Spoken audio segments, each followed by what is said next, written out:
Well, welcome everyone. So delighted that you could be here this afternoon. I'm Jim Goldgeier, Dean of the School of International Service, and it's a great pleasure to welcome you to this event this afternoon that'll look broadly at the U.S. foreign policy with a specific focus on what's going on right now with ISIS, and just delighted to welcome such a distinguished group. And a special welcome to His Excellency, the Ambassador from Iraq. Thank you so much for being here. I also welcome those who are watching this on the live stream. And you can follow the conversation using the hashtag SIS event. I am going to turn this event over to our moderator, David Gregory, who will then introduce the panelists. But just say once again how thrilled we are to have David here in SIS. As you know, David has had a very long and distinguished career in journalism. He was most recently moderator of NBC's Meet the Press. And previously as a correspondent, he covered the trials of O.J. Simpson and the Oklahoma City bomber Timothy McVeigh. He contributed anchoring duties to all the network's major programs, including Today and Nightly News. And during the 2008 campaign, he anchored a politics program on MSNBC called Race for the White House. He is an alumnus of the School of International Service and also serves on the SIS Dean's Council and is currently distinguished journalist in residence here at SIS, where among his various projects he's working on a new book called How's Your Faith, which is due to be published next year. And so with that, David, thanks for putting this together, and welcome to our panelists. Thank you, Dean. Thanks, everybody, for coming in the rain. Although, you know, what better place to be than at least inside and sheltered. If we have to shelter in place, I think we're okay with the tornado, despite all the glass. We'll just put that aside. I'm really happy to have friends here who are so nice to give their time and talk about some of the big challenges that the country is facing as we look at the president's foreign policy in a broad sense, but also the particular threat in the Middle East right now, which is, of course, a terrorism threat, perhaps to the American homeland, but certainly to our interests and to our allies in the Middle East right now, and that's the threat from ISIS. When I was here a long time ago as an undergraduate, I was studying this region during the first Gulf War. And I remember how great it was to be new to American University, to SIS, to be in Washington, D.C. during a really challenging time for America and the world. And, you know, these are scary times. They're confusing. They're complex. But they are really stimulating. And so you're lucky as students and others in the community to be here, not only in the School of International Service, but of course in Washington, to draw on the benefit of having thinkers, journalists like this, and of course Ambassador Ahmed as well. So let me introduce these folks who you probably already know. Ambassador Akbar Ahmed, as you know, a professor here at SIS, the Ibn Khaldun Chair of Islamic Studies here at SIS, former Pakistani High Commissioner to the School of International Service and former Pakistani High Commissioner to the UK, rather. I'm also joined by Susan Glasser from Politico magazine. She's the editor of Politico magazine and is now the chief editor of Politico as well. And David Ignatius, who is so well known in the area of foreign policy because of his column in the Washington Post, among his many accomplishments in his journalistic career. So again, thank you all for being here. And I want to start a little bit more basically, David Ignatius, with, I think, the newsiest question, which is the president told us some weeks ago that the U.S. goal was to degrade and defeat ISIS, and the U.S. was going to get involved in doing that through air power, and with a coalition trying to reverse the idea that America was going to go at all of this alone. And yet it doesn't seem to be going that well, does it? You'd have to say, however many weeks into it, no, it's going badly. Wars often start badly. I noted in a column last week that if you looked at the Allied campaign in Europe in the first years of the World War II, was one disaster after another. The North African campaign and then the Italian campaign were, just awful series of mistakes. So the fact that wars begin not the way that you'd hope is nothing new. The question, I think, is whether the president has a strategy that plausibly can accomplish the goal that he's set to degrade and ultimately destroy this quite frightening spin-off from Al-Qaeda. And let me say some positive things about that strategy and then a couple of negative things and then turn it over to others. First, there is a sort of crushing aspect of seeing this president who I think passionately meant what he said about turning a page in American history, about moving into a new chapter after the wars in Iraq and Afghanistan, in a sense sucked inexorably into this conflict.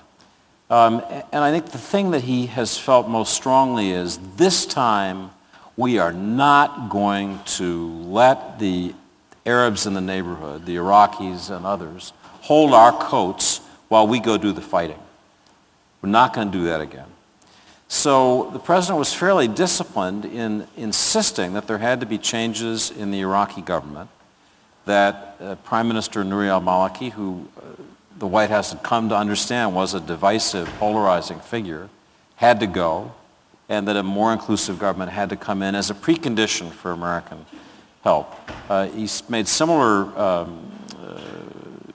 demands, really, on the Saudis, the Emiratis, others who are part of this coalition. You have to put some skin in the game if you want America's help. So I think that's good, and I think the idea of fighting this war with a great big coalition supporting it, unfortunately doesn't have a United Nations mandate, but it is a big coalition. Those are good things compared to the kind of go it alone George W. Bush ethos. What are the bad parts? The New York Times led the paper this morning with one problem, which we'll talk more about, which is that our vision of how, I just can call it ISIS, is going to be beaten in Syria is that we're going to, the CIA and then our military are going to train these guerrilla fighters who will prevail on the battlefield. And the New York Times noted that when this question was being debated in the White House, CIA analysts had done a study that said this tactic is rarely successful. So one premise of our strategy has a big flaw. The other thing, and I'll just end it here, as I said, two more quick things. Iraq is as sectarian, as bitterly divided, I'm sorry to say, as ever. We have one of my favorite Washington diplomats, a person who reminds you of what a great country Iraq could be, in the audience. So I don't want to belabor this point, but Iraq is still badly fractured. And I don't see in our policy a coherent strategy for pulling it together. And then finally, I just would note the scariest aspect of what the president and our country is looking at. Are we walking into a trap? Is it possible that these extremists, most of all, want to draw us into precisely the kind of increasingly militarized conflict where our Apache helicopter gunships are firing over Ramadi and over Al-Qaim and over all these towns in Anbar that people like me who covered this war in its first iteration remember? Are we walking into precisely the conflict that our adversaries want? And if that's so, how do we mitigate that danger? So I'll leave it there. So, Ambassador, let me come back to you with a more basic question that I think we can all benefit from, which is, what is ISIS and what does it want? David, this is such an important question because just the name creates confusion. The President of the United States calls it ISIL. Members of the administration call it ISIS. They call themselves Daesh. So we are not even sure about the definition. If we are not sure about the name of this creature, how are we going to define our objectives? What are we going to fight? What are we fighting? You may recall, David, with your learning, the great poet Edward Lear in the 19th century, who wrote the nonsense rhymes. And he wrote about the Akhund of Swat. Who or why or which or what is the Akhund of Swat? So you could do a similar who or why or which or what is this ISIS rot. You could do an adaptation of this because we really don't know. Now, at the same time, we know a lot about ISIS. These are tribes that have imploded over the last few decades. Before 9/11, there was a process of collapse. They have problems with the center, so there's a center versus periphery element to both these regions in Iraq and Syria. All those Arabs living in those two countries have a problem with the idea of the Sykes-Picot borders which split the tribes. Remember, these European colonialists are sitting in London and Paris with the map of the Middle East, and they divide and create these new nations out of nowhere, dividing clans and families. And then, of course, you have a history of violence which is checked by traditional structures, tribal structures based in genealogy, representatives of the central government, and religious leaders whose job is to mediate.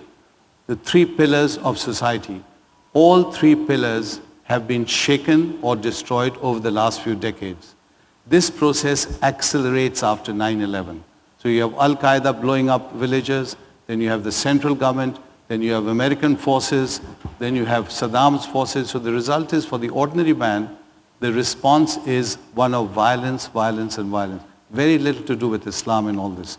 Now, in this you have Al-Qaeda very active, and from Al-Qaeda you have this branch here, the ISIS here, and the TTP and Taliban coming out of Afghanistan, Pakistan, who are so extreme that Al-Qaeda says, these guys have nothing to do with us, they're too extreme for us. And if you remember, Osama bin Laden in his, the papers found in Abbottabad, actually said that these TTP guys are so extreme that they are really embarrassing us. So again, these are mutations coming out of a failed, collapsing tribal structure, a failed, collapsing state structure, and in this confusion, it's a cauldron of confusion. What worries me is, David, we have gone charging in again. Now, we are talking as if this is the first time we are going into the Middle East. We seem to have forgotten that very, very recently we went into Afghanistan. Again, no idea of tribal structure, who we are fighting. We got involved in a tribal war, Pashtuns versus non-Pashtuns, tribal war. This time around, we are charging in again, and we are getting involved in a sectarian war, Shia versus non-Shia, the Sunnis. So we have to be very careful in terms of who we are actually fighting and what our objectives are going to be at the end of it all. I want to interject on that point before I introduce the political element with Susan and everybody to comment on. Before we came out, you said something I thought was particularly interesting, which is we all have a tendency to think about this as radical Islam rather than understanding this as an ethnic battle within, and you make the distinction, tribal Islam. And I just want to understand that better.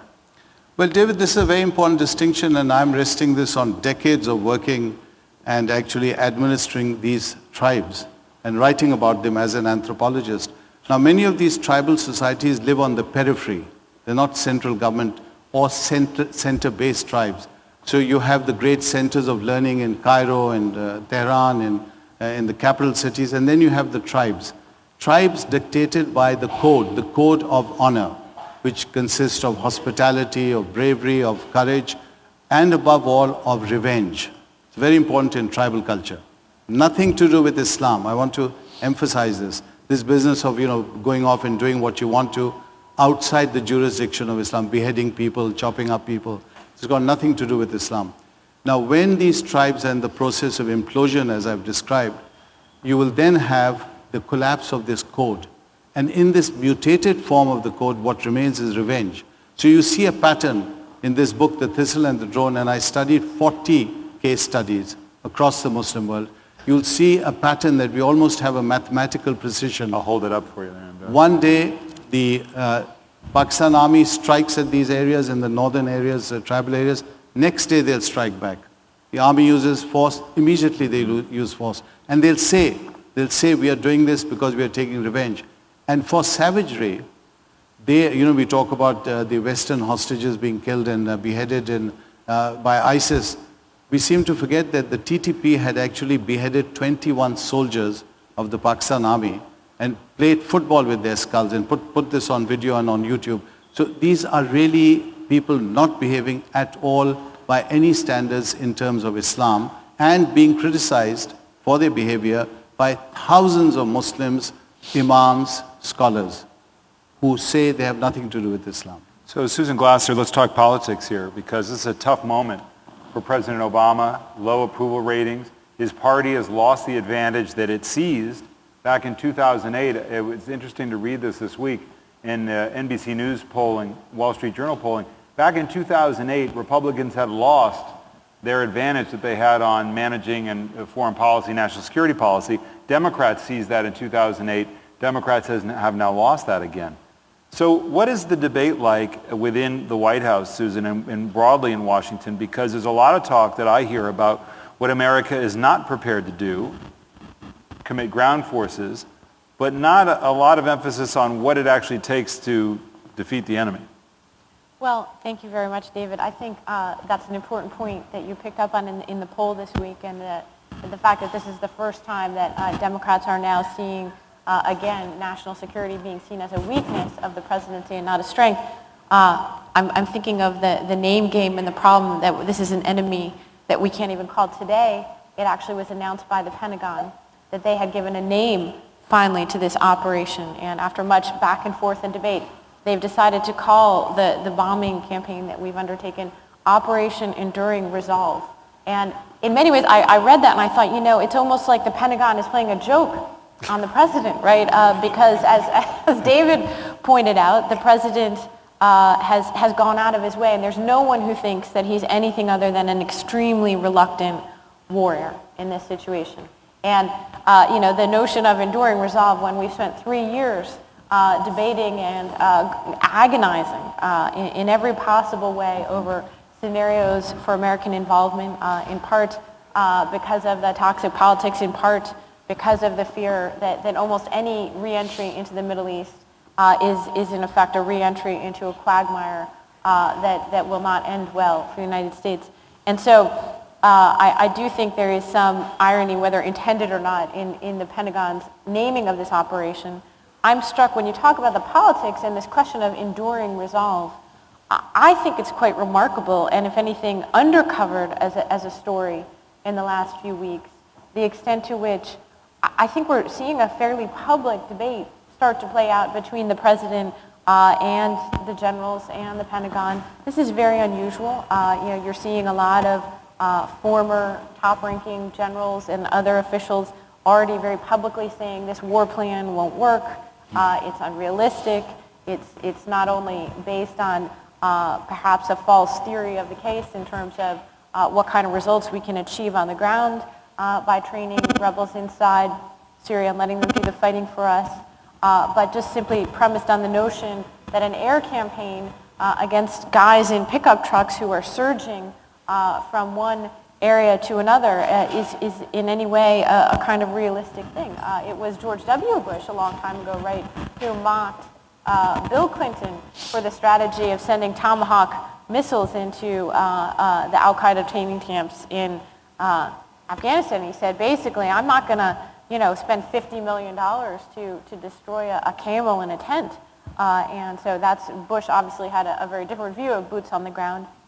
Struck by the fact that that phrase has cropped up almost instantly in the political debate here in Washington, boots on the ground, and whether it is required to achieve anything at all military. Well, and I think part of the debate, David, has got to be centered on what is it that we are protecting the U.S. and our allies from?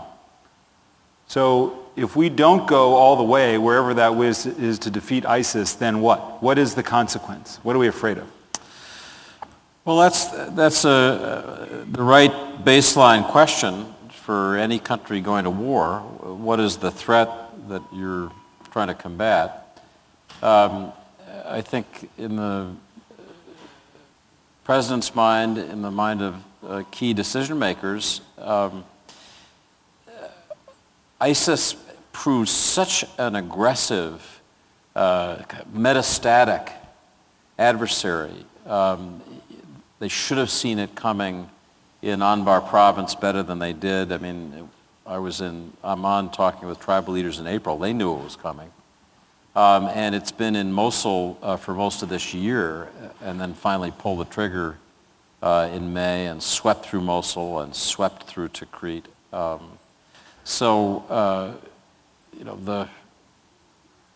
This is an aggressive, resourceful, flexible, adapting enemy.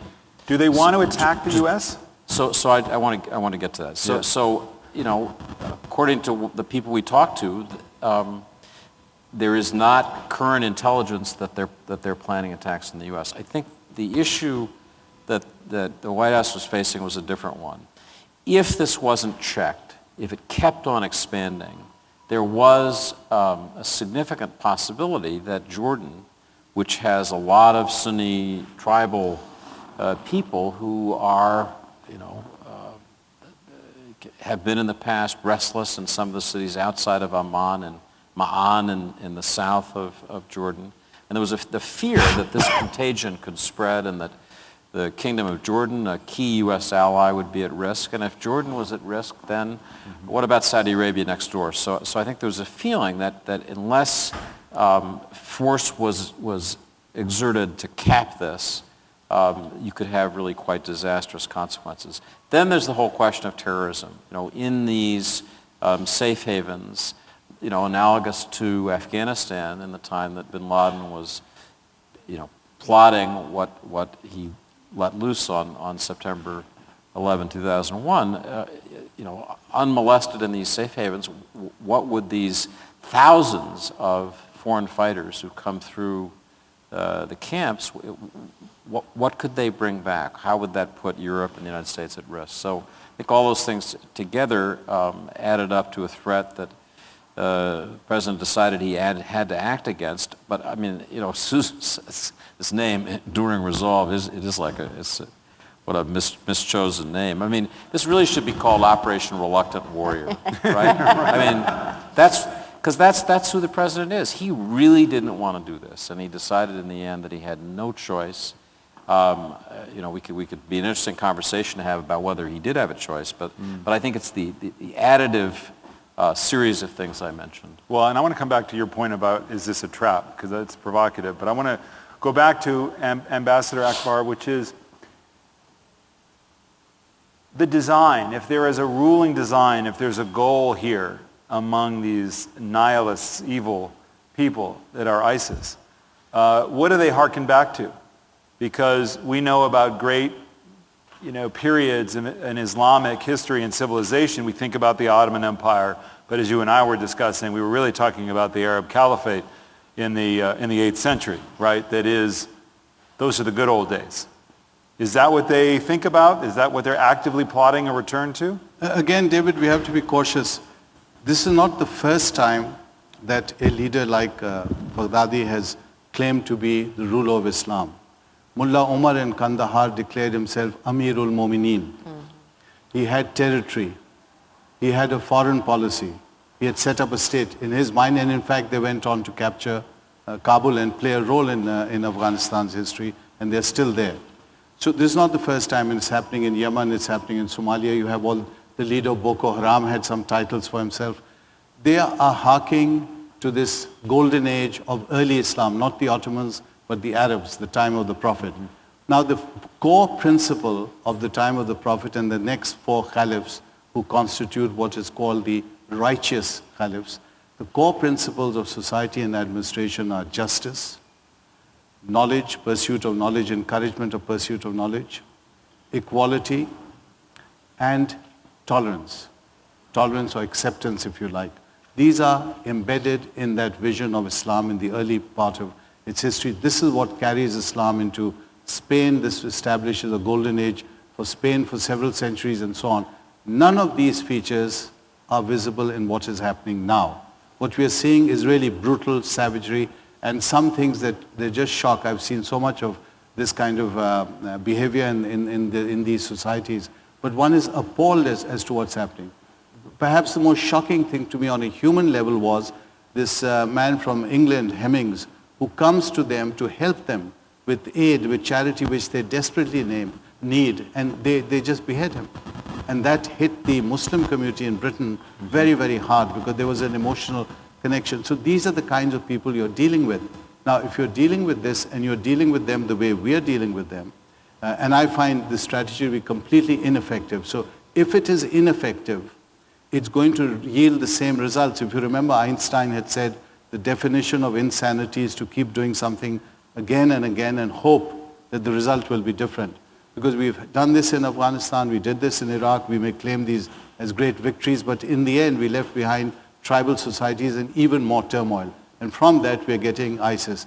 Now the problem is that President Obama, who's a great scholar, thinker, I think he has a very fine intellect, understands these things. I think he's also a man who has an emotion for the suffering of the world. He just doesn't understand how war is conducted and played out. If you remember, Winston Churchill had said war is too serious a business to be left to the generals. I wonder what he would have said about civilians and politicians playing at war. Because if that is the case, then he's giving Somalia as an example of a success story. Do you remember he said Yemen and Somalia are success stories? Take a look at what's happening there. It's complete turmoil, suicide bombers, killing. If that is a success story, then I fear for Iraq and Syria. And then this ISIS is just going to be continuing to keep the pot on the boil. And David, that goes back to your point, which is, are we almost, and Al-Qaeda was a similar way, right? It wanted to lure the U.S. into conflict, and it did. Is the idea of perpetual war something that strengthens, an organism like an ISIS, and is there a different way that we're not thinking of? Well, ISIS seems to have a kind of apocalyptic view. I think it's very interesting. Professor Ahmed referred to this, but if you look at bin Laden's writings in the final months of his life, he basically was despairing, concluding that he had failed. And the reason that he thought he had failed, to the point that he wanted to rename Al-Qaeda and gave a list of 10 alternative names. He was looking at enduring freedom, right, at one point? He might have been. But I mean, they were equally bad names, I have to say. But the reason that he felt that he'd failed was that he felt that within the Muslim world, the Muslim Ummah, Al-Qaeda had grown to be hated. And it had burned so hot, especially in Pakistan with the TTP, as Professor Ahmed said. In Iraq with Zarqawi, who's the godfather of Baghdadi. I mean, there's a straight line of descent.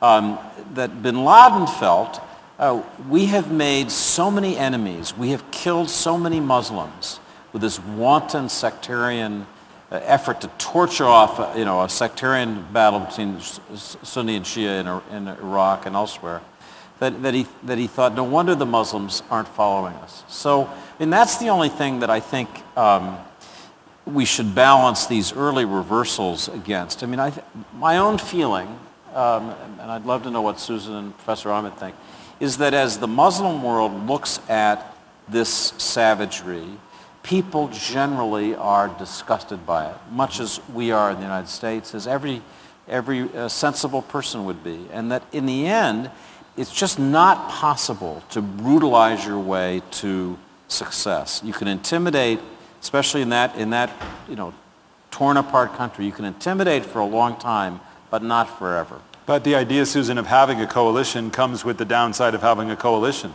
which is managing partners like a Turkey, and how they're fighting or not fighting, as the case may be.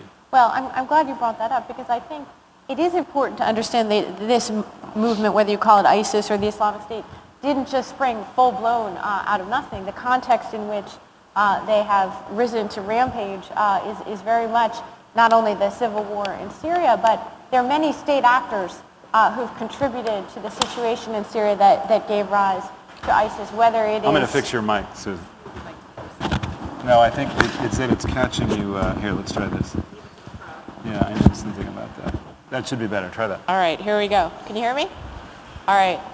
And you're competing with a tornado now. Yeah, well, right. That's it right. could be Everyone shelter away from the glass, I think, is the... Soon we are right under it. So this importance of state actors and in playing a role in the chaos that we're seeing unfolding right now is really important. Look at how much money Qatar has spent flowing into its favored groups of rebels inside Syria. Look at how UAE has backed others and the Saudi Arabia has backed others. Turkey has played a complicated game at times, saying very contradictory things. There's even a suggestion and many reports to really indicate that the Assad government itself played a role in perhaps fostering the early rise of this group of fighters in the Islamic State as a way of counterbalancing and perhaps of very much drawing in the United States and the West in exactly the scenario that we now find. And so,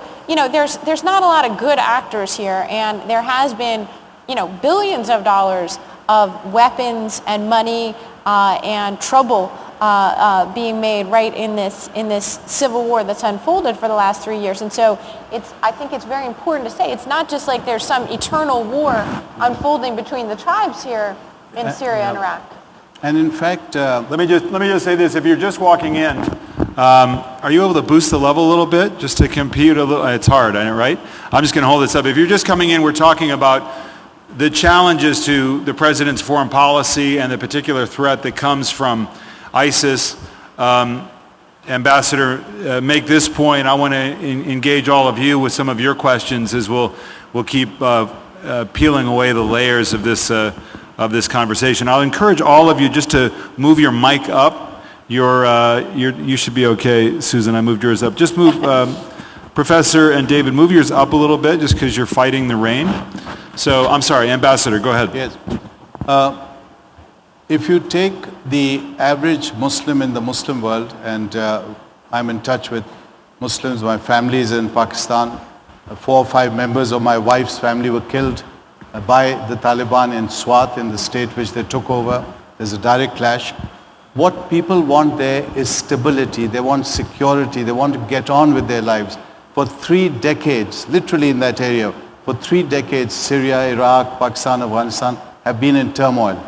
Now, turmoil produces this kind of mutation. I call this a mutation, ISIS, TTP, and so on. But the key factor, the signs to look to, David, in terms of what society wants, is the fact that in Pakistan, the Pakistan army has gone in twice, in Swat, when they got rid of the Taliban, and now again in Waziristan. And the people of Pakistan, by and large, have supported that action. It's a very difficult action when you have a national army fighting against your own people, and these are Pakistanis essentially. And yet, public opinion supports them because ultimately they want peace and stability. Now, similarly, you saw what happened in Iraq. The Iraqi army ran.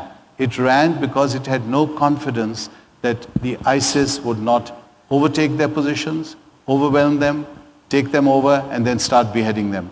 So the public opinion, which is so fed up of this kind of chaos, has lost confidence in Iraq because the structures collapsed. In Pakistan, it hasn't quite collapsed. And therefore, I believe I may be just being an idealist, America has so much to give to these societies, if not necessarily boots on the ground. It has an ideal, it has a vision of the founding fathers. It's got Washington, Jefferson, Franklin, an idea of a society. But we have not been very effective at encouraging these societies to strengthen their central governments in a way where they're leading in Iraq in an inclusive way, and in Afghanistan in a way where they are, free enough of corruption to have a central government that can stand on its own, and even in Pakistan where they don't have an intelligence service that's hedging its bets and, in fortifying Al-Qaeda. But that's it. You see, David, if America is clear in terms of what foreign policy should be and does not compromise its vision from realpolitik, problems will be minimum because people there in the Muslim world look up to this vision of America. They genuinely look up and they admire that America. What they see on the ground is a very different kind of America. Right. If that reality and that idealism is closer together, it will help Americans implement the foreign policy. So let me encourage some people to come to the microphones and we'll take some questions. Before I get to that, I want to come back to David with 2 quick points. This may sound like kind of an obvious question, but why does ISIS behead people other than the pure shock and savagery of it? I think it is the shock and savagery. I think this is their version of shock and awe. Yeah. This is, I think people have to recognize this is a part of the world where raw physical intimidation, the ability to inflict horrific pain, kind of almost pornographic violence, has been a part of ruling.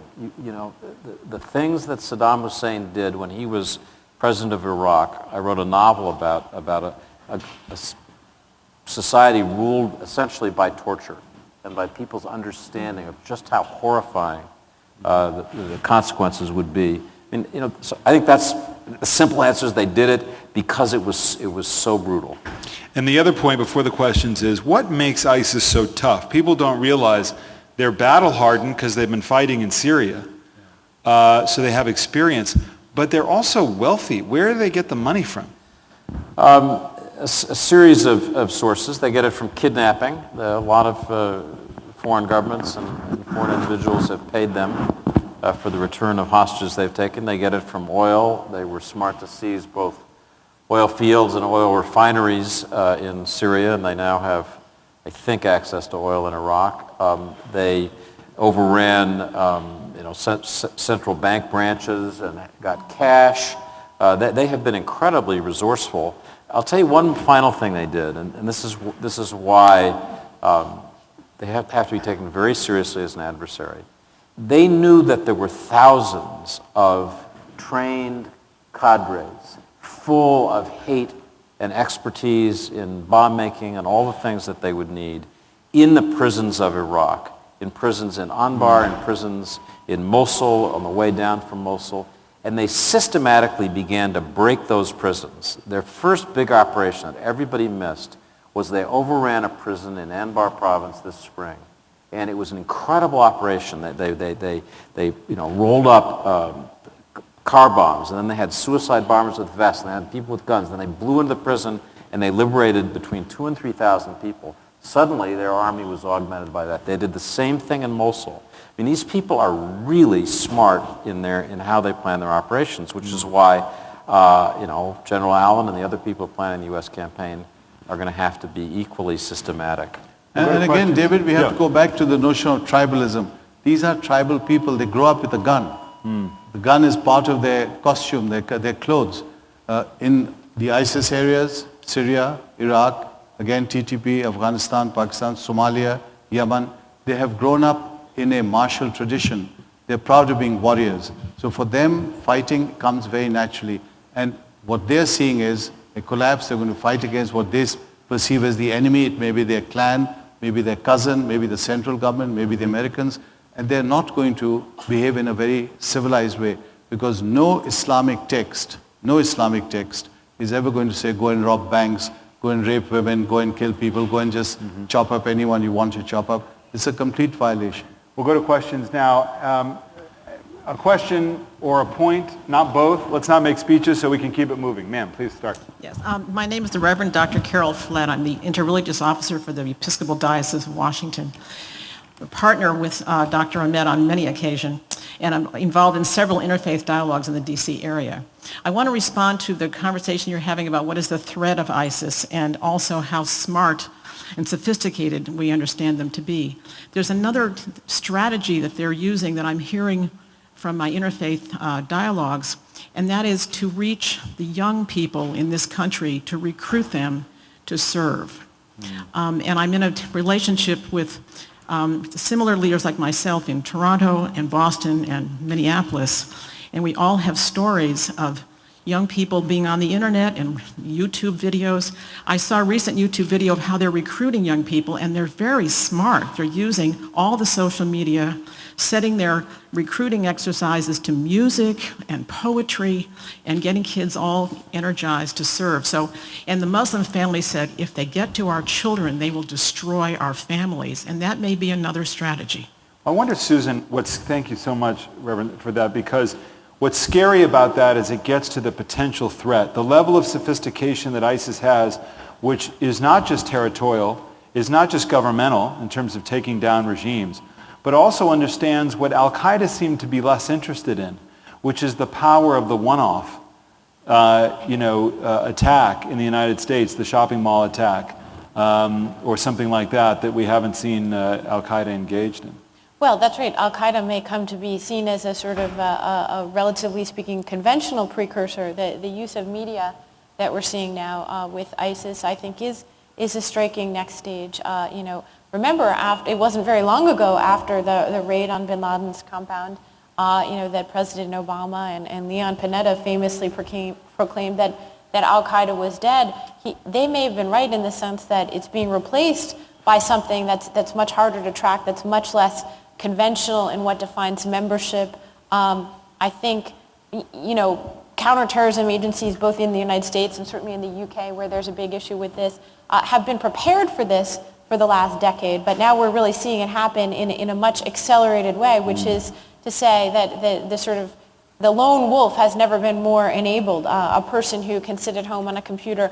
Think back to the Boston Marathon bombings and the Tsarnaev brothers, who basically constructed their own jumble of jihadist rhetoric and Islamic action combined with bomb-making advice that was readily available. And I think that's a very scary new phenomenon. And then, of course, you have this question of, is that actually the national security threat that we're organizing against right now? Well, and Dr. Ahmed, the idea that you have greater ability for young Muslims in America to be radicalized because of such creative use of social media, when the counter-force to that is that life in America is pretty good. I mean, thank God that one of the reasons it's been hard to radicalize people who are here is because they think, I don't want to give this up to become a martyr. You're right, David. In fact, in my previous study, Journey into America, I traveled with my team throughout the United States. We went to 100 mosques, 75 cities, and we talked to a lot of young people. Now, our findings were disturbing on one level. On one level, yes, what you're saying, so many Muslims said this is the best place in the world to be a Muslim. They were talking Muslim to Muslim, very frankly. But 9/11 did change. It changed how they were being perceived. It changed how they were being discussed in the media. Very often you have 4 people, 3 people on a TV show, and you'll rarely see a Muslim there. So people are commenting about Muslims without Muslims being present. Yeah. So you're suddenly being defined by people who are not Muslim. And very often there are all kinds of very negative things being said about Muslims, Islam. Now that is beginning to affect people. So a creeping sense of Islamophobia begins to take over. This is where the youth comes in. Because David, the young in America and in Europe, because with my new study I'm doing a comparison, these are not recent immigrants. These are third generation citizens. So you get American citizens. And I puzzle, because I think like you, I say, look, these guys are in the freest, the most economically advanced society in the world. In America, why should they give this up and go and do something stupid back home? And yet they're doing it. You remember Virginia, a couple of years back, these 4 or 5 young kids went off to Pakistan, they were picked up there. Again, if you want to serve the Ummah, then go and join a hospital, go and join a health scheme, go and work on some project in the rural areas, help people in Pakistan. But why go and get involved in violence? Because these people, these youngsters, have not been given the guidance they should have been given by the imams, by their own leaders in the community, because these leaders did not see this as a problem. And now they're facing this here and in Europe. This is going to be a big problem in the future. Yeah. Because all you need is 1 or 2 people, as you saw in Boston, sure. And the reaction against the community will again be terrible for them. And again, that cycle will encourage more young people alienated, who are citizens, who may be Americans or British or French, to say, I'm a citizen, I'm not being treated as a citizen, I'm going to go and just commit some suicide or something stupid and strike a blow. Question here, sir. Yes, 2 questions, one just a tiny bit long. Stuart Rosenblatt, EIR News. The first one is, there's a bill in the U.S. Congress to declassify a section of the original 9/11 report written by the Congress, which has never been declassified in 13 years. It purports to show that Saudi Arabia, including the ambassador, his wife, the consulate in Los Angeles, were directly involved in financing and orchestrating the 9/11 attack. This call for declassification now has 20 sponsors in the House It's been endorsed by the two chairs of the 9/11 Commission, Governor Tom Keene and Lee Hamilton. Senator Bob Graham, who wrote the report, has been on a tear on this, and last weekend was on the radio in Canada and said that there's a direct connection between 9/11 and the ISIL operation, with the Saudis providing the key coordinating. And he said, had this chapter been declassified, we probably wouldn't be in this mess.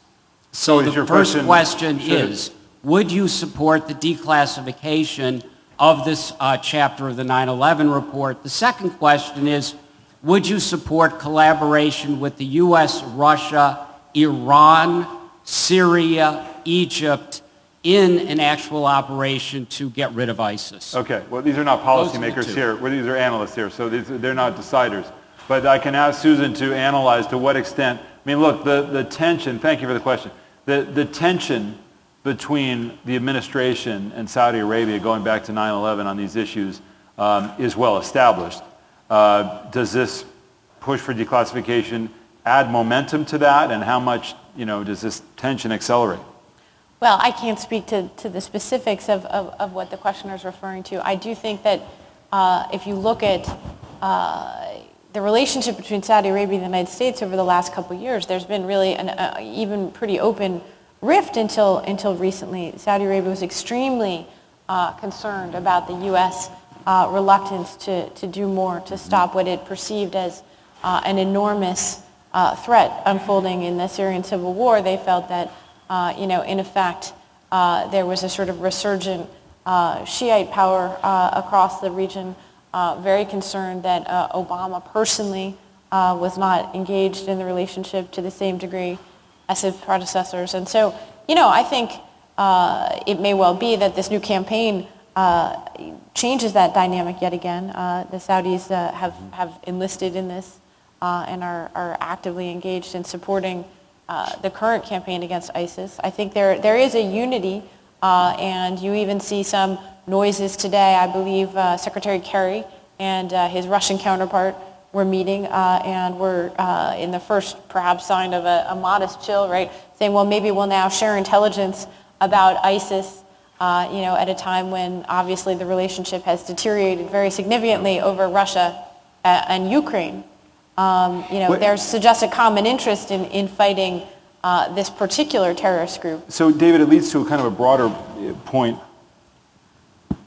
which is a country like Saudi Arabia, funds terrorism in the past, and that is well established, and has kind of conflicting motivation, right? I mean, you want to see a group undermine Assad, right? That's their view, and yet they are certainly afraid of a group like ISIS coming back and toppling them. So how do some of these countries, and it's not just Saudi Arabia, but Turkey has its own concerns that they're trying to manage? Well, I think one of the terrible things about both Syria and Iraq is that other countries have used that space to fight the internecine wars of this region. The Saudi-Iranian Sunni-Shia battle has been played out with the loss of thousands and thousands of Iraqi lives. And I've written Saudi Arabia behaved as if it was prepared to battle Iran down to the last Syrian. 200,000 Syrians dead in this conflict that was for Saudi Arabia in part a proxy war. So I think the right part of the U.S. strategy, I think, is to say to the countries that are closest to this, that are most threatened by ISIS. I mean, ISIS is a long way from America. We'll see what happens in the future, but it's very close to these other countries. And the U.S. needs to say, if you want our help, we have the most powerful military the world has ever seen. If you really want our help, you have to put skin in the game. You have to do things that are hard for you. I'd love to see the United States say to Saudi Arabia, you must stop funding extremism. You must stop funding madrasas around the world. They're, generating, year after year, young people who think about the jihad. That's got to stop. I think it really would be appropriate to make that a condition of U.S. aid. Over here, sir. This question is for Professor Ahmed. I absolutely take your point that ungoverned spaces in Iraq and Syria have created this space for radicalism, or violence rather, to flourish. But I think we should not entirely ignore the ideational basis of groups like ISIS or some other groups in Pakistan. There is a tradition in aspects of Islam, just as you have radical Calvinism in Christianity, of a very absolutist interpretation, Ibn Taymiyyah, and then going down to the Salafi interpretation, Ibn Wahhab in Saudi Arabia. So these interpretations are minoritarian. They represent only a fraction of Islam or Muslims, but they are there and growing. And this ideational argument has to also be looked at, not just about governance and creating a corruption-free state. So would you agree with that? Especially in Pakistan, a similar situation is going on with SSP and so forth. Thank you.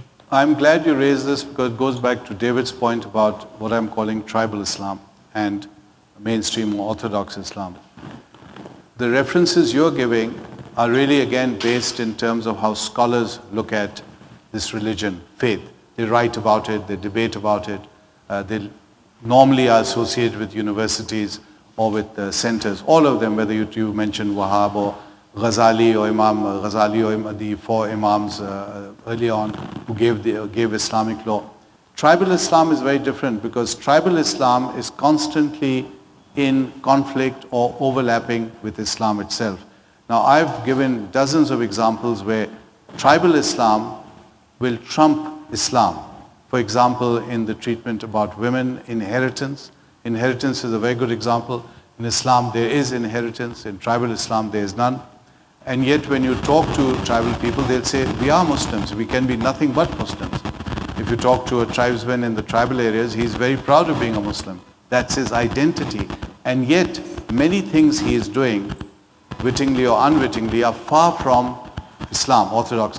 The debates you're talking about are different. They are conducted in all world religions. It's a debate, it's a desire to begin to understand the world in relationship to the divine. What I'm talking about in terms of tribal Islam is the attitude of picking up your gun and saying, someone took away my cow or someone looked at me in a certain way, I'm going to take revenge and get back to them on this. And then saying, but this is how we do things because this is part of the code. This is part of who I am as this tribesman. And all these tribes have a name for this code. Among the Pashtuns is Pukhtun Waliyam. The Arabs have a name. The Baloch have a name, Balochiyat. And it's a reality, it exists. And I think that is one missing dimension in the analysis of all these groups who all happen to have this tribal background, including ISIS. Question over here. Thank you. Good afternoon. My name is Adam Azim. I'm an alum of SIS here. I have a two-part question, and I want Mr. Akbar Ahmed to address the first part, and if possible, it's a short, but each of them are very short. If Mr. Akbar Ahmed can address the first part and Mr. Ignatius the second part. So the first part is, I'm sure most of us here would also like an explanation of Pakistani hypocrisy. Because on the one hand, the Pakistanis claim that they're doing something fundamental about the terrorism that's going on in the Middle East and in South Asia, when really they're fabricating the same madrasas, they're funding the same terrorists that Mr. Ignatius pointed out in Saudi Arabia. They're putting on lightning shows in Waziristan just for the purpose of extracting U.S. taxpayer money so that it goes to the pockets of the elites in Pakistan, when in reality what they're doing is they're sending these terrorists into Afghanistan to kill innocent people. The ISI is sending terrorists into Afghanistan. The ISI is transporting terrorists into Syria and Iraq as we speak. So explain this hypocrisy, please. And then on the second part, Mr. Ignatius, why are we not supporting the Kurds enough? We're not doing enough to support the Kurds. The Kurds are the only real force inside the region that are fighting ISIS at the moment, when in reality our the so-called allies that we have, the Turks, the Saudis, the Jordanians, the Egyptians, are the ones that are creating ISIS. They're supporting ISIS. And the Kurds, who are not our allies, are the ones that are actually fighting them. So please, can you explain I want to start with that, David, because it is an amazing question. Talk about really the only force over there that's like really democratic and pro-American. It is the Kurds. Why are they in such a precarious state? Well, they're a people without a nation, and so they're vulnerable in all the places that they live. One of the few wonderful consequences of the American invasion of Iraq in 2003 is a strong Iraqi Kurdistan. It was threatened. Erbil was in danger of being overrun. The Peshmerga looked like they were cracking. The United States got involved to protect Erbil. U.S. air power, although it can't do everything, was successful.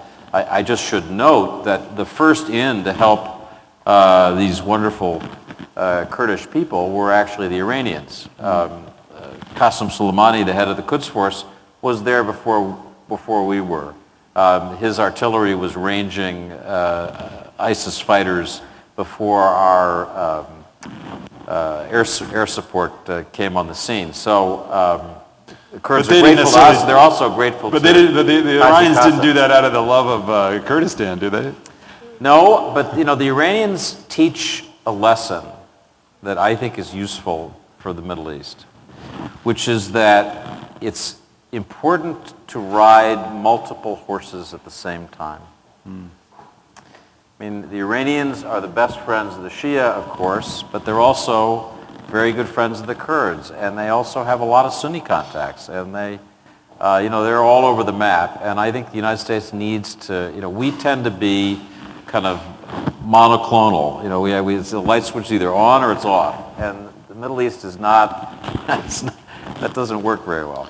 Ambassador, the question about Pakistan. Yes, Pakistan's question. Every state promotes what it thinks is in its interest in terms of foreign policy. Now, Pakistan has been, in fact, Pakistan very proudly in the 1990s claimed that it was part of the creation of the Taliban. In fact, General Nasirullah Babar, who then was, I think, Home Minister, very proudly said, "These are my babies, these are my boys." That was the initial drive to create this force that became the Taliban and went on to capture Kabul. Now, after 9/11, there was a consistent ambiguity in Pakistan's foreign policy. On the one hand, the American alliance and the American pressure to crush and support the alliance against the Taliban. On the other hand, to balance the need to have its own context with the Taliban, knowing that they were important on the international border. And there was also practical, and remember, I'm not speaking officially, so it's just me speaking as a professor on campus, but there was also the problem of tribes like the Wazir tribe, who was split in two by the Durand line, which is the international border between Afghanistan and Pakistan. So you had the Wazir tribe living in Pakistan and in Afghanistan. Now there's a genuine problem there. There was no border. It didn't exist. In my time, when I was in charge of that area, there was no border. So there was this genuine problem. Where does the border begin? Where does it start?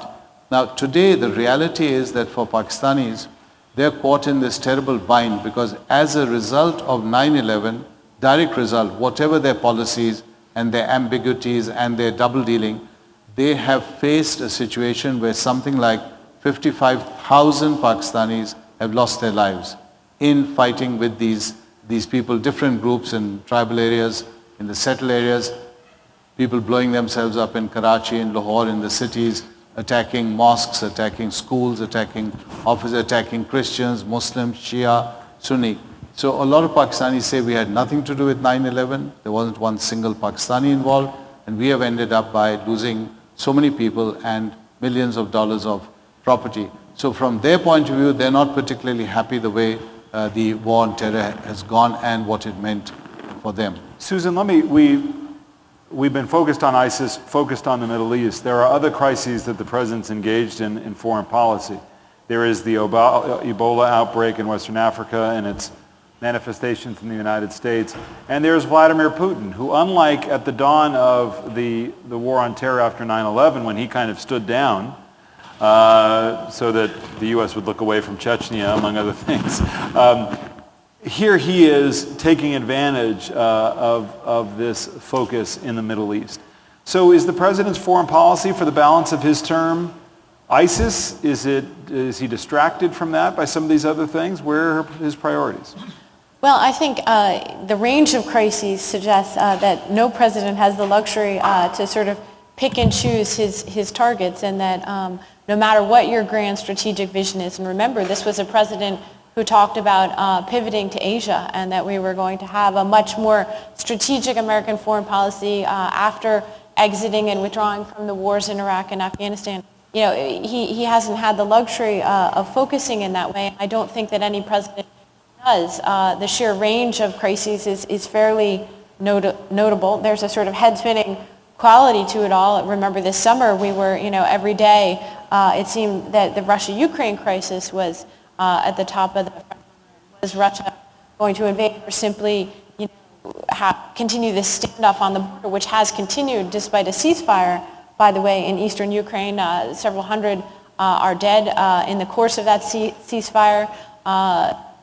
Vladimir Putin, of course, is still in control of the Ukrainian peninsula of Crimea, and in effect has forced the United States and its allies in Europe to accept this, even if legally they won't accept it. In reality, that's territory that's not going to be going back to Ukraine. So that's a major disruption, really, of the international order. And if it weren't for ISIS or Ebola, we would still be in crisis mode, it seems to me, and talking about that every day as a front page story. David here, we need to ask him. He wrote a very interesting column last week in the Washington Post and suggested that there was some serious dissatisfaction inside the White House with the way his national security team has been able to handle these multiple crises all at once. I think that was a very interesting and also very, very accurate column. I guess one of the questions people have is, are there going to be any results coming out of that dissatisfaction, or is it just grumbling? Well, and it's all, David, is this the rest of his presidency? Well, it is. I think the argument of those who think that Obama needs to add some new personnel, needs to add some new intellectual bandwidth is precisely that this is it. You have 2 more years as president, and unless you can develop a team that can address these nightmarish problems more effectively, you're looking at a legacy that people will say was a failed legacy. So I think this is really the test for Obama. Is he willing to look this in the eye? It's going to be very painful. President Reagan, President Bush, each made very difficult decisions, getting rid of people to whom they were very close because they felt that those changes were necessary. They were convinced by close advisors. Is President Obama going to do that?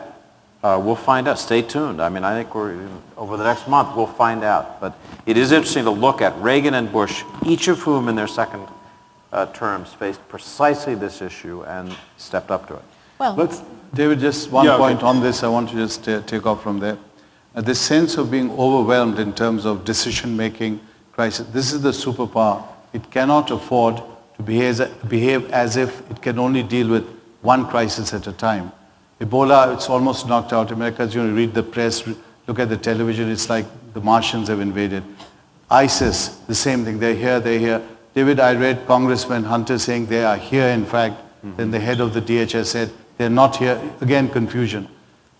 We have not even registered on the radar, and the president should be registering, and David, I hope you have a column on this, that they're shooting between India and Pakistan right now. There's escalation where something like 30,000 people have been evacuated, 30 or 40 people are already dead. Ministers are talking about the nuclear option. America's an ally of both countries, and I haven't heard either President Obama or David Ignatius, no one commenting on this, simply because we are transfixed with something else. If America doesn't intervene, you're going to have a drift where 1/4 of humanity, 1.5 billion people, 2 countries, both nuclear, that have fought 3 wars, may be drifting into a very serious situation. And yet, because the administration is so paralyzed right now, it can't see bigger crises. This is even bigger if this happens. Well, that's well said. Part of this is not just a White House issue, but when you have a Secretary of State who travels as much as this one does, and you have so many unfilled positions and some issues of delegation, the bureaus that should be managing these problems may be less functional than normal. Let me do this over here. Let me take 2 of your questions at the same time. Let's keep it so we can keep it moving, and then we'll kick that around with the panel. Go ahead. I just wanted to, I guess it's almost more of a comment and just asking your reaction to it. It appears to me when we're discussing, there's a lot of discussion about Daesh and on various different articles, and most of them say something along the lines of the strategy is set to fail. But it occurs to me the first problem is you actually have to read into the article before you actually understand what they are talking about, because failure or success depends on what your objective of this intervention is. So if it was limited to we want to stop the momentum of IS, then it kind of succeeded initially. That's a very temporary objective, of course, but it's succeeded. But if it's the ultimate degrade and destroy of that keeps getting repeated, then it's we're a long way from that. So that's part of the issue. Is I think a lot of people project onto what is success, what their own definition of that is like, and you have things like anti-Assad rebels bewailing or attacking Nusra or Khorasan, right? And of course we're going to when we get the chance to, because they we see them as a threat, and it's better to take them out now. But of course they were one of the most effective forces against Assad. So that was one issue. Okay. The other issue is that there's 2 poles, one of which is the military solution against IS, and then this underlying kind of the ideological and the political economic situation that breeds this. Are we going to have this war in the Middle East somewhere every decade? We're going to have another one that lasts for a decade. So it appears to me that one solution is there's a military solution, but there's an also, you have to take out the roots of why this militant, pseudo-Islam comes up constantly. Right. And the question is whether that's a role for the United States to lead. Okay, thank you. Behind you as well?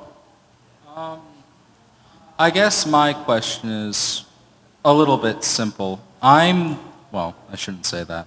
My question is, based on the actions that are going on in Syria and Iraq, what are the possible consequences of this for the greater world at large? For instance, in Afghanistan, there was a Taliban group that stated it would support the Islamic State if it proved to be a true caliphate. And in recent news, it has declared its support. In the meantime, Boko Haram declared itself a caliphate shortly after the IS declared a Caliph Ibrahim. And furthermore, in the Philippines, there was a small group that threatened to behead a group of foreign nationals if we continued to support the downfall of the Islamic State. And furthermore, in Algeria, there was another group claiming to be affiliated with the Islamic State that killed a French national.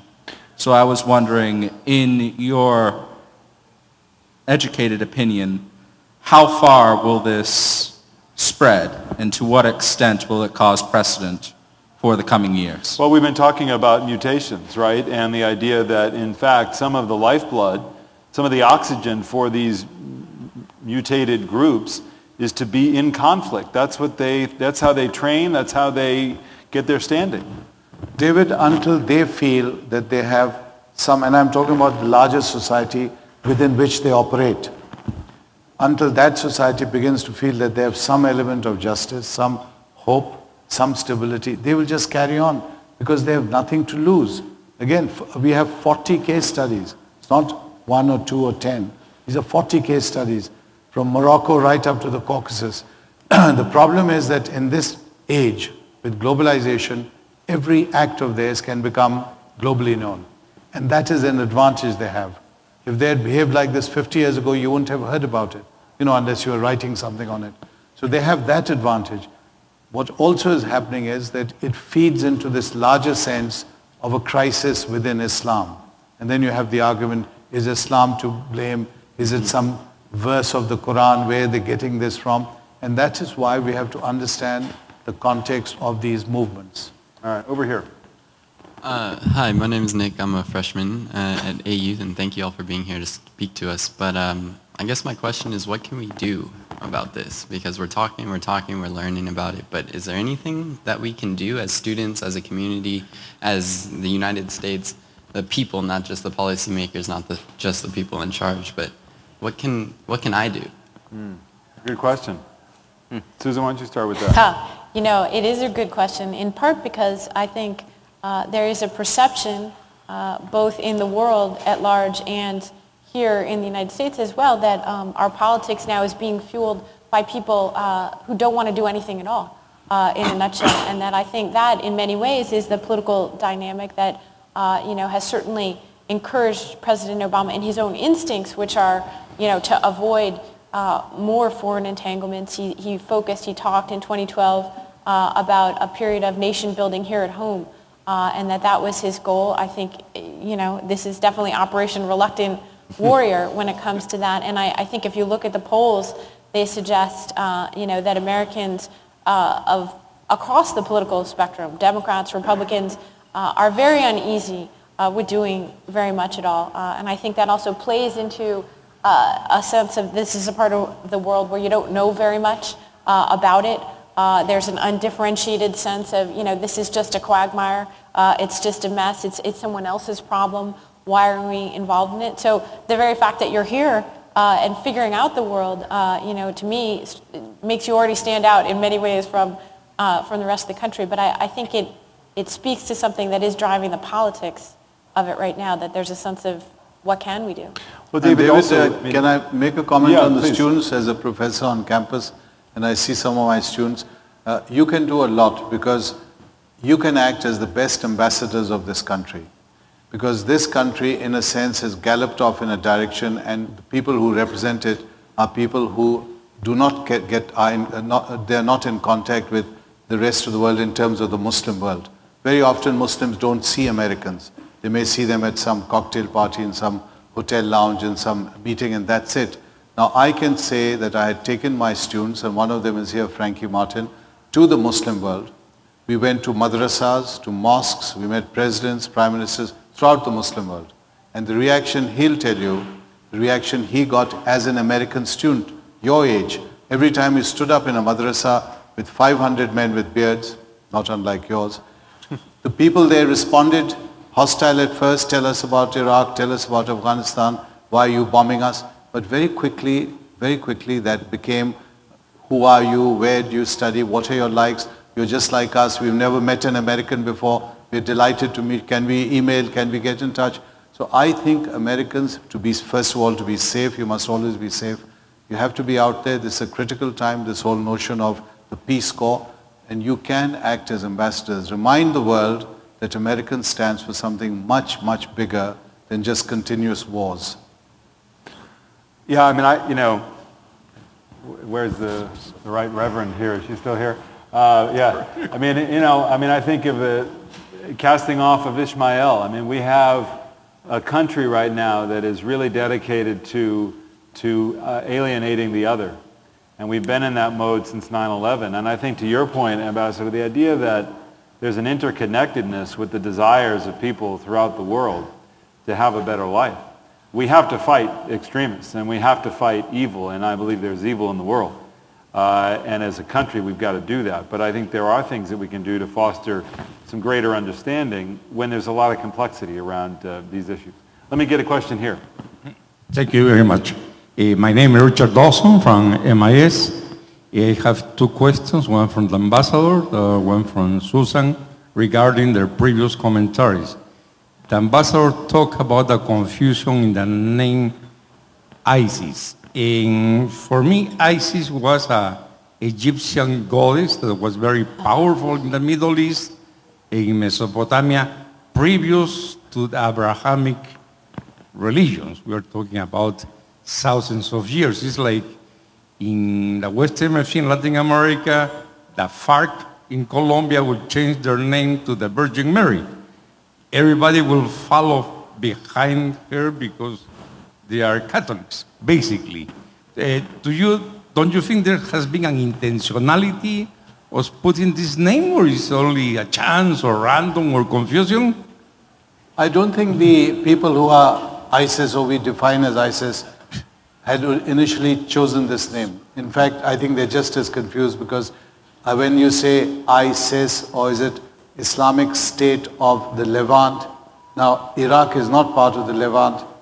It is then Islamic State of Iraq or Islamic State of Syria in Iraq, or is it simply ISIS? They are creating a confusion which they haven't clarified for themselves, but I don't think their intention was to name themselves after a Greek goddess or Egyptian goddess. I don't think they set out for that. Yeah, because I don't think that matches the vision of the Khalifa. I don't think he would have been able to explain all that. the media worldwide know the movement as ISIS, nothing else. My other question to Susan is very important, I think, regarding her commentary of the name of endurance of this new strategy of the army. My question is, do you think that this is maybe an answer of the remarks of President Obama referring to the underestimation of the ISIS threat in the Middle East by the intelligence community and by the army? Maybe they are talking through the media, both the president and the armed forces, both to influence public opinion. Why this talking back and forth, no? All right, thank you. Susan? Yeah, no, there's no question there's a lot of politics and messaging in it. I think the key word in there, is resolve. That's the word that leapt out to me. That seemed particularly ironic in the context of literally years of irresolution around what to do in the region. But clearly it's meant to send a message globally that debate is over and that there is a resolve and a resolution on the part of the United States that it is going to undertake this campaign. President Obama has already said, by the way, that this is a campaign that is going to last beyond the 2-year boundary of his own administration, that he understands that he has entered the United States back into a conflict which is not going to be resolved in the horizon of his administration. So I've got a couple of minutes left. Thank you, sir. Both of you at the mics, just give your question or comment, and then we'll have a final comment up here. Go ahead. Okay, my name is Ahmed Al-Shamsi, and I'm from the UAE, an ally of the U.S. in the fight against ISIS. And my question for the whole panel is, why is the efforts made by the allies undermined by a lot of people? And second of all, didn't the people of those allied countries show commitment, not just government, towards this fight of ISIS? And where does this play a role in this? Thank you, and I want to get yours too, sir. Go ahead. Oh yeah, hi. I'm just wondering, I've read some reports and come across some reports that Iran is kind of training these guys, sending them weapons and stuff, and I don't know how much truth there is to that, but more broadly, kind of how does Iran fit into this whole thing? Like, what do they want politically out of? That's good. That'll be a good thing for David to sum up. Did you have a point too? Sure. Lastly, my name is Andrew Spath. I'm on the faculty here at SIS. I spent the last 2 years in Jordan and observed, a lot of what was happening on the ground there, and did some work on Syria as well. One finds when they pay attention to current events outside of what happens or what we see in the media here in the United States, that there's a lot that goes on that isn't militaristic in nature. That doesn't happen in the context of terrorism and terrorist organizations. And you see that in Syria itself. So if you look at YouTube videos or track some of the Arabic language press and things like that, you'll see civil society organizations still doing work. You see protests that actually come out on the streets with hundreds of people in Idlib, for example, yesterday. And so I'd like to ask the panelists, where do you see that? I don't see it too much in the debate that happens here in Washington, but where do you see that in terms of whether or not that resonates is important to diplomats or policymakers or people who perhaps don't have tunnel vision, let's say, purely on the militaristic side. Does that factor into their calculus at all? Thanks. David, if you can, try to pull these strands together. Let me make three quick comments. First, in response to the discussion about success or failure of this strategy and is ISIS spreading to Pakistan, Indonesia, et cetera. One of the hardest things for our country at present, and I have to say that my business, the news media, is a part of this problem, is the lack of patience.